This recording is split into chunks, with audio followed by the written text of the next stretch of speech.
This is not just a rule change gone wrong. This is Formula One losing control.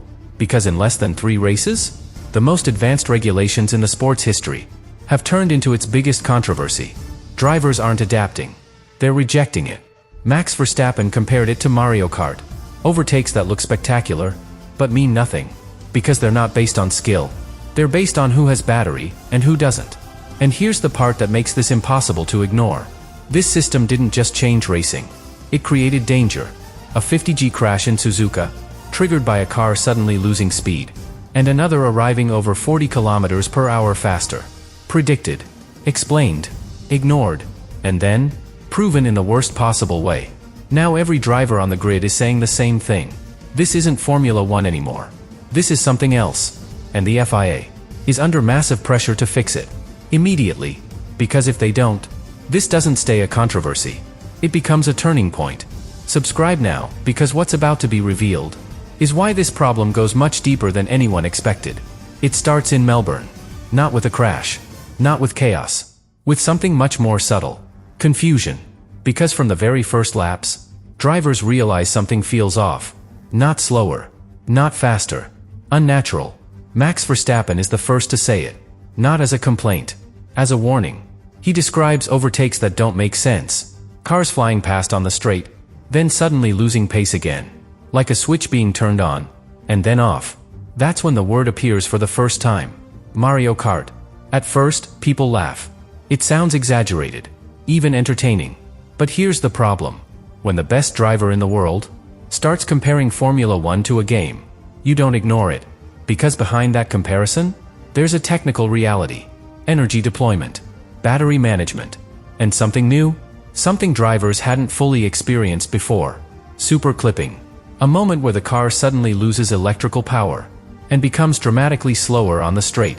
Now imagine that happening at 300 kilometers per hour. Now imagine another car right behind you with full energy, closing in. Fast. Too fast. And suddenly, what looked like a strange racing mechanic starts to look like a risk. Now Charles Leclerc reaches the same conclusion. Independently. He describes it differently. Calls it a boost. A sudden surge of power that lets you pass like the car ahead is standing still. But the meaning is identical. This isn't pure racing anymore. This is timing. System management.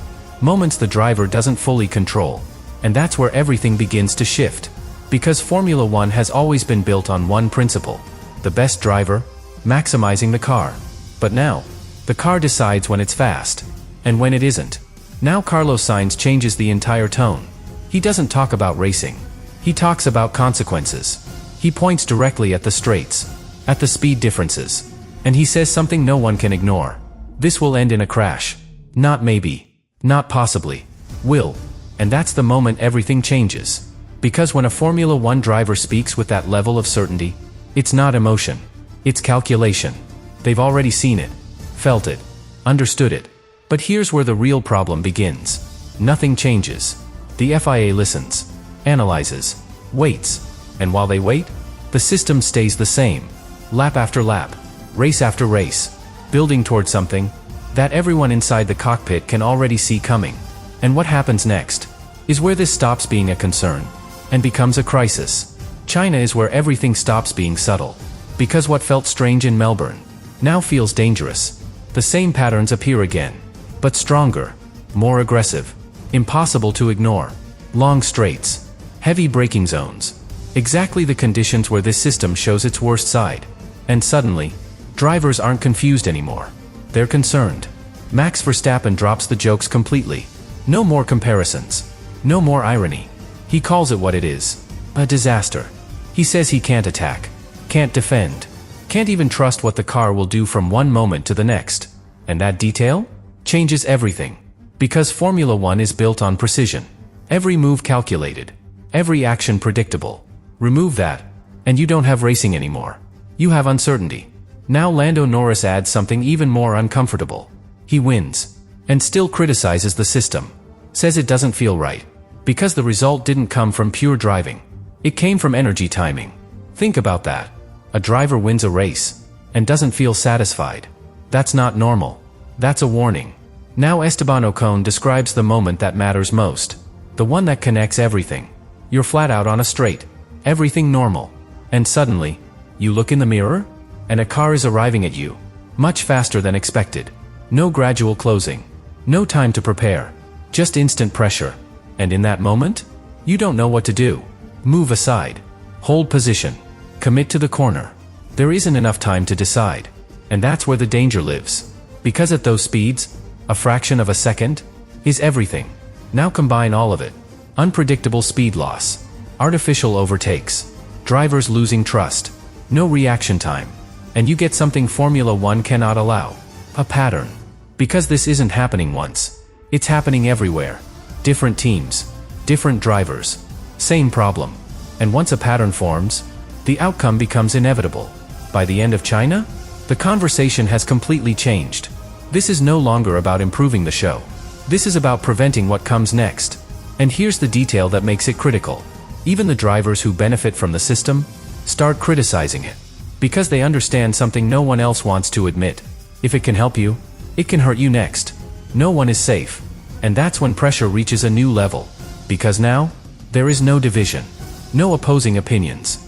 Just one growing conclusion. Something is wrong. Something serious. And it needs to be fixed. Immediately. But the FIA still doesn't act decisively. Small adjustments. Minor tweaks. Enough to respond. Not enough to solve the problem. And that hesitation is what turns the situation into a countdown. Because every lap, every race, pushes the system closer to its limit. And once that limit is reached, there are no warnings left. Only consequences. Which means when Formula One arrives in Suzuka, the question is no longer if something will happen. It's when. Suzuka was never just another race. It was the moment everything collapsed. Because by the time Formula One arrived in Japan, the warnings were no longer hypothetical. They were expected. Drivers didn't ask if something could happen. They were waiting for it. And that changes everything. Because when every driver on the grid shares the same fear, at the same time, you're no longer dealing with risk. You're dealing with inevitability. The tension before the race feels different. Heavier. More direct. Carlos Sainz doesn't soften anything anymore. He makes it clear. This isn't about performance. This is about what happens in race conditions. Full fuel. Tire wear. Different battery states across the grid. More variables. More unpredictability. More danger. And then comes the detail that makes this impossible to ignore. Even the drivers who tried to stay neutral start changing their tone. Leclerc admits the problem is real. Alonso goes even further. Says drivers no longer understand why they are being overtaken. Think about that. At the highest level of motorsport, drivers not understanding what's happening around them. That's not evolution. That's instability. Now the race begins. And from the very first laps, you can see it. Cars behaving normally, until suddenly, they don't. Speed building, then disappearing. Gaps opening, then collapsing. And every driver feels it. That constant question in the back of their mind. When will it happen? When will the system turn against me? Lap after lap, that pressure builds. Because no one knows when the next moment will come. And that's what makes Suzuka different. This isn't chaos. This is a build-up. Everything moving toward one point. One moment. One failure. A car ahead enters critical energy harvesting. Battery too low. System forces recovery. And instantly, it loses speed. Massively. Not gradually. Not predictably. Instantly. On a straight. At maximum speed. Now another car approaches. Flat out. Over 300 kilometers per hour. Everything calculated, based on normal behavior. But this isn't normal anymore. The closing speed explodes. 40, 50 kilometers per hour difference. That's not a gap. That's a collision waiting to happen. Now think about the time available. Less than 2 seconds. To see it, understand it, react. At those speeds, it's impossible. And in that moment, everything the drivers warned about becomes reality. The reaction is instinctive. But instinct isn't enough. Not here. Not like this. The car loses control. Leaves the track. And then, impact. 50G. Violent. Sudden. Inevitable. And just like that, the entire illusion disappears. Because now, there is no debate left. No interpretation. No opinion. Only proof. Proof that the rules did exactly what the drivers said they would do. And that's when everything finally breaks. Not the car. Not the race. Trust. Because the moment that impact happens, every driver knows exactly what it means. This wasn't bad luck. This wasn't a mistake. This was the system, doing exactly what they warned it would do. And that's why the reaction is immediate. But more importantly, it's unified. Carlos Sainz doesn't celebrate that the driver is okay. He says something much heavier. He wishes he had been wrong. Because being right means this can happen again. George Russell connects it instantly. Weeks of warnings. Weeks of discussions. And now, a direct consequence. This is no longer about performance. This is about responsibility. And then comes the moment that changes everything. Verstappen speaks. No filters. No patience. Just one question. What are they waiting for?